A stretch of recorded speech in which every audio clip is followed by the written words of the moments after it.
Welcome back, Wanderers. It's Naidra. Patch 2.3.1 is officially live, and for once, we actually are getting to see a majority of the things that are coming out are just buffs, and thank goodness we're not seeing many nerfs. I mean, at this point, after they've nerfed the entire game, I don't see what else they would nerf, but either way, I'm excited to give this a try, so I figured there's no better time to try out a new build than after something that just got buffed. Today, I'm going to show you guys my Inferno Meteor build. We did see a nice little damage buff from this guy, so let's go ahead and give this a try. As usual, we'll dive into the pit to go ahead and get this tested out. We're going to do a pit 90 just so that we can compare it to the Hydra build, and since we tried that out in a pit 90 as well, this is going to be a really good way to compare the two. So with that said, if you guys have not yet subscribed to the channel, please don't forget to do so below. Let's go ahead and dive right in. Alrighty, so before we jump into the pit, I'll give you a quick demo of what this can do against Belial, just so you guys can see how it does with a mythic boss, and then we'll take a look at the pit right afterwards as well. Before we do that though, the way that this build is going to work is we're going to be casting Ball Lightning pretty much all the time. In fact, Ball Lightning is my right click, and I'm going to be holding it down so it can cast as frequently as possible. And then, of course, we've got our star of the show, which is Meteor, that we're going to be casting as frequently as possible. Now, your Meteor, if you have a low enough cooldown, you should be able to constantly cast it without having to stop at any point at all. And then besides those two, we've got Inferno. Inferno is going to deal a lot of damage standalone, but it also will be significantly boosting the damage output of our Meteor as well. So it's going to do the most damage when you're using both of those at the same time. And of course, we've got our defensive, so we've got our ice armor, which we're going to be using, and we also have our flame shield. And lastly, our ice blades are really just going to be helping us with our cooldown reduction. So with that said, let's go ahead and fire this up and see exactly how well this is going to be able to do. All right, so like I mentioned, we're going to go ahead and start casting our Ball Lightning and also our Ice Blades. We'll teleport over to Belial and boom. Alrighty, so now that you guys know how the build works, we're just going to go ahead and test this out in a pit tier 90. We tested our Hydra build that I posted last week in a pit tier 90 as well, so this is going to be a good way to be able to compare the two different builds. Now, with that said, let's go ahead and get started. We'll hold down our Ball Lightning and cast our Ice Blades right off the bat, and then we'll kind of start doing everything else right afterwards. So it looks like we've got a little group here. Now, like I mentioned, we are going to be dealing the most amount of damage with this build when we're using it with our Inferno at the same time. So it is really nice that our Flicker Step is going to allow us to reset our cooldown pretty quickly. As you guys can see, this build will be able to do billions of damage and should be able to handle pretty much all endgame content, including mythic bosses, and of course it can go up to pit tier 100 as well. But I will say when you get up to pit tier 100, it is going to take a little bit longer just because the bosses will have a lot more life. So it's going to take about 8 to 9 minutes to be able to complete a pit tier 100 with that. But also on top of that, this is a very different build than the Hydra build that we've used. And it also is very different than the Lightning Spear builds we've used in the past. So it is nice to have a little bit of variety, although I would love to see a little bit more than just the two working builds for the season. So as you guys can see, this build is doing a lot of damage and it is quite a bit of fun to play. With that being said, why don't we go ahead and go back to town to see what's making this build work.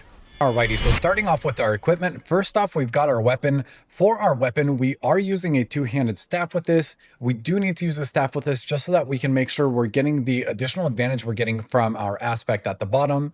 And then for this guy, we want to make sure we're getting intelligence, maximum life, and some additional critical strike damage with our GA going on critical strike damage. And if you can, get one on intelligence as well. Now with that, we're going to temper on Pyromancy attack speed. We need to be as quick as we possibly can.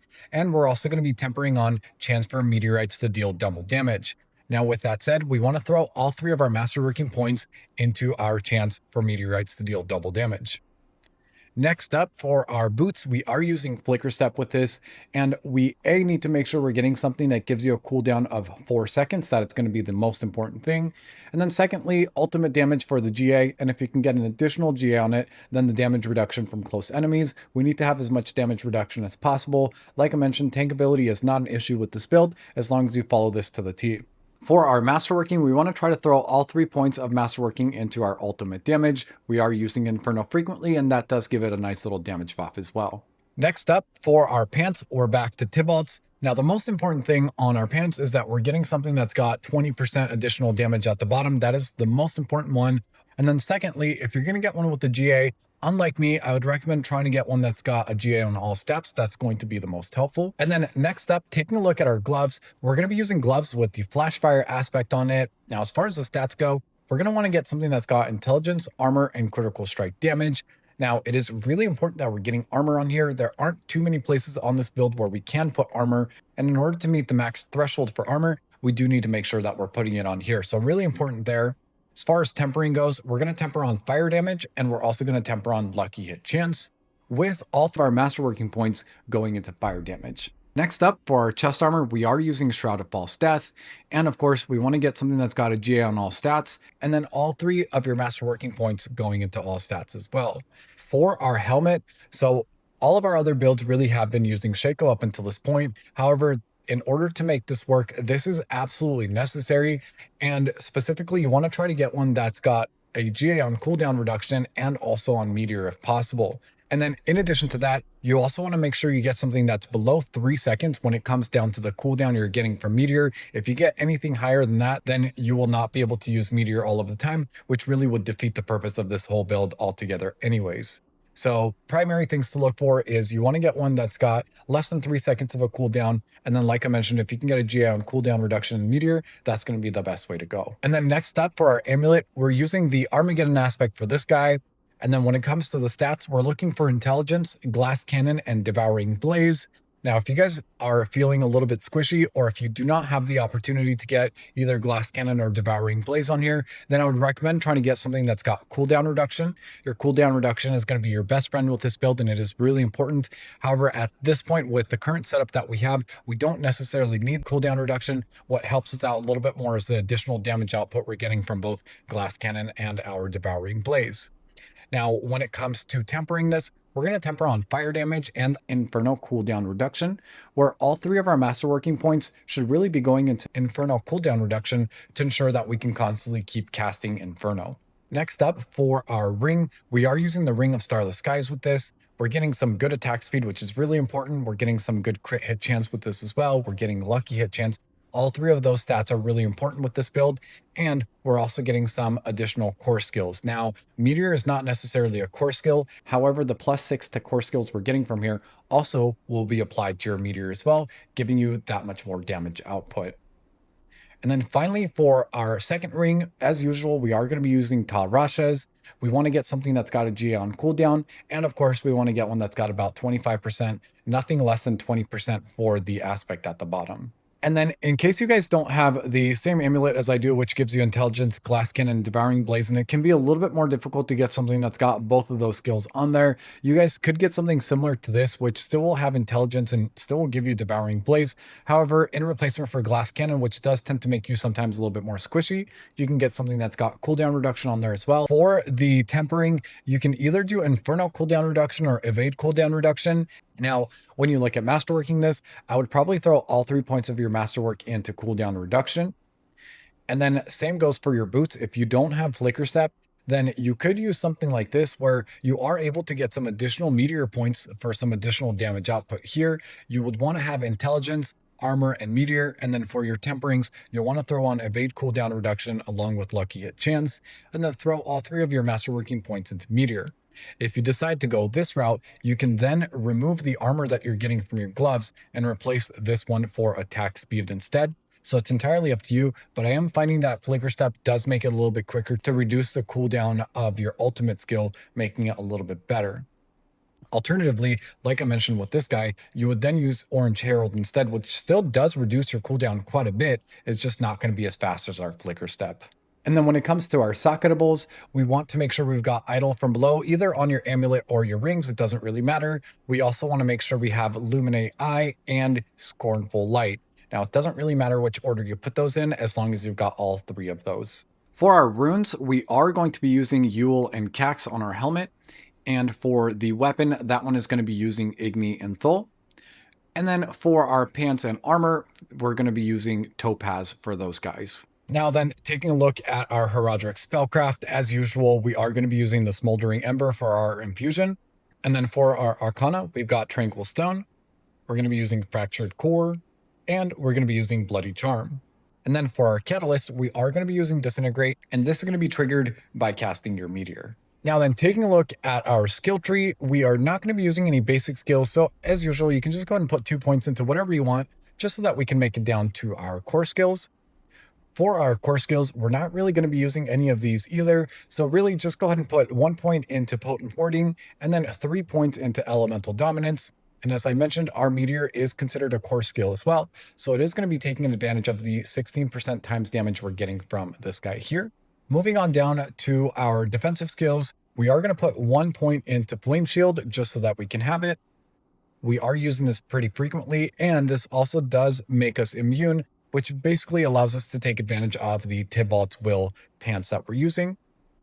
We then will be putting 1 point into Teleport, taking it up to Enhanced Teleport, and finishing it up with Shimmering Teleport. Now, you do have the option to use Mystical Teleport as well, so you can get more crackling energy. However, if we don't have this additional cooldown reduction here, we do tend to get a little bit more squishy. So in terms of making sure we're both dealing a lot of damage and also still able to tank, this is going to be the best way to go. We then will be putting 3 points into Glass Cannon. And then of course, we are also taking Ice Armor, taking it down to Enhanced Ice Armor, and finally Mystical Ice Armor. Moving on down to our Conjuration skills, we're only really going to be taking one Conjuration this time around, which is going to be our Ice Blades. And this we're going to take up to Enhanced Ice Blades, finishing it up with Roaring Ice Blades for that additional cooldown reduction. Now, with that said, that completes our enchantments, which is going to be our Ice Blades, and we're going to be taking Teleport enchantment as well. And then we also will be taking 1 point into Align the Elements and 2 points into Protection. And then wrapping it up with our Conjuration skills, we're going to put 3 points into Mana Shield. Moving on down to our Mastery skills, we're going to be taking 5 points into Meteor, taking this up to Enhanced Meteor, and finally finishing it up with Mage's Meteor. We then will also be taking 3 points into Devouring Blaze, and 3 points into Inner Flames. And then lastly, before we move on down to our ultimate skills, we also will be taking 1 point into Ball Lightning, taking it down to Enhanced Ball Lightning, and finishing it up with Wizard's Ball Lightning for that crackling energy. Now, as I mentioned earlier, this skill is both a mastery skill, it's also a pyromancy skill, and of course, it's also a core skill as well. So we are taking advantage of everything that our core skills are getting buffed from as well, which is great. Moving on to our ultimate skills, we're going to take 3 points into Permafrost, we're going to do 2 points in Icy Touch, and 3 points into Hoarfrost. On the left-hand side for our actual ultimate, we're going to put 5 points into Inferno, taking that up to Prime Inferno, and finishing it up with Supreme Inferno. Now we're also going to take 1 point into Fiery Surge and 3 points into Soulfire. On the bottom here, we're going to take Coursing Currents, and then we're going to put 3 points into Convulsions, and this is where we're getting that additional buff from our Crackling Energy from our skill tree. On the right hand side, we've got 3 points into Elemental Synergies and 3 points into Evocation. And then last but not least for our key passive, we are going to be taking Esu's Ferocity. Now, jumping on over to our Paragon board, for our first board, we are going to be taking Destruction here. And then we'll go ahead and make our way on up to our second board, which is going to be the Fundamental Release board. And this one we're going to be pairing up with Tactician. And then for our third board, we're going to make our way on over to the left. This guy is going to be the Frigid Fate board, and this is going to be paired up with the Elementalist Glyph. For our fourth board, we'll go all the way over to the right, where this guy is going to be the Searing Heat board, and this is going to be paired up with the Pyromaniac Glyph. And then last but not least, on the very top side here, we are going to be taking the Ceaseless Conduit board, which again gives us some additional damage output from our Crackling Energy. And this is going to be paired up with our Flame Feeder Glyph. And then lastly, for our Mercenary, we are going to be taking Subo, and he's going to be using Wire Trap, taking it down to Piercing Arrows. We've got Cover Fire, and finally, we've got Opening Fire for some additional critical strike damage. For our reinforcement, we are using Varyana, and Varyana is going to be using Bloodthirst, and that's going to trigger anytime we're casting Meteor, which is as frequently as possible. And that's all I have for you guys for today. Thank you guys so much for joining me and watching this video. If you guys enjoyed this build, please don't forget to like, subscribe, and let me know what your guys' thoughts are in the comments below. Until next time, Wanderers.